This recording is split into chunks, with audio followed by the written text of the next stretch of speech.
କିନ୍ତୁ ଆଜି ବିଜୁ ଜନତା ଦଳ 28 ବର୍ଷ 29 ବର୍ଷରେ ପଦାର୍ପଣ କରିଛି, 28 ବର୍ଷ ପୁରିଛି ଏବଂ ସେବା ସମର୍ପଣ ଏବଂ ଉତ୍ସର୍ଗିତ ମନୋଭାବ ରଖି ବିଜୁ ଜନତା ଦଳ 28 ବର୍ଷ ହେବ ଓଡ଼ିଶାବାସୀଙ୍କର ସେବା କରି ଆସିଛି।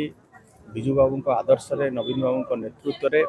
ଏବଂ ନବୀନ ବାବୁ ସବୁ ସମୟରେ ଗୋଟିଏ କଥା କହିଛନ୍ତି ଯେ ଆମେ ଯେତେବେଳେ ଜିଣୁଥିଲୁ ସେତେବେଳେ ଉଲ୍ଲସିତ ନଥିଲୁ କି ଆଜି ପରାଜୟ ବରଣ କରିକି ଆମେ ହତୋତ୍ସାହିତ ନୁହେଁ, କିନ୍ତୁ ଆଜି ନବୀନ ବାବୁ ଯେଉଁ ବାର୍ତ୍ତା ଦେଇଛନ୍ତି ଯେ ଆସନ୍ତା 100 ବର୍ଷ ପର୍ଯ୍ୟନ୍ତ ବିଜୁ ଜନତା ଦଳ ଓଡ଼ିଶାବାସୀଙ୍କର ସେବା କରିବା ପାଇଁ ଉତ୍ସର୍ଗିତ ରହିବ, ସେହି ମନୋଭାବ ନେଇକି କାମ କରୁଛି, ଆଗକୁ ମଧ୍ୟ କରିବ।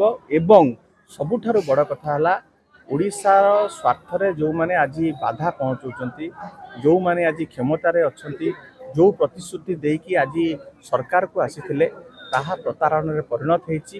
ତାକୁ କିପରି ଭାବରେ ଲୋକମାନଙ୍କ ପାଖକୁ ନେଇ ପହଞ୍ଚାଇବା ଏବଂ ଲୋକମାନଙ୍କ ପାଖରେ ତାଙ୍କର ମୁଖା ଖୋଲାଯିବ ଏବଂ ଯେଉଁ ସବୁ ପ୍ରତିଶ୍ରୁତି ଦେଇଥିଲେ ତାକୁ କିପରି ଭାବରେ ତୁରନ୍ତ ପୂରଣ କରିବେ ଏବଂ ବିଶେଷ କରି ଆଜି ଓଡ଼ିଶାରେ ଯେଉଁଭଳି ଭାବରେ ଖଣିଜ ପଦାର୍ଥର ଲୁଟ୍ ଚାଲିଛି ତାକୁ କିପରି ଭାବରେ ଉଜାଗର କରାଯାଇପାରିବ, ଇଏ ଗୋଟେ ବଡ଼ ପ୍ରସଙ୍ଗ ହେଇକି ଉଭା ହେଇଛି।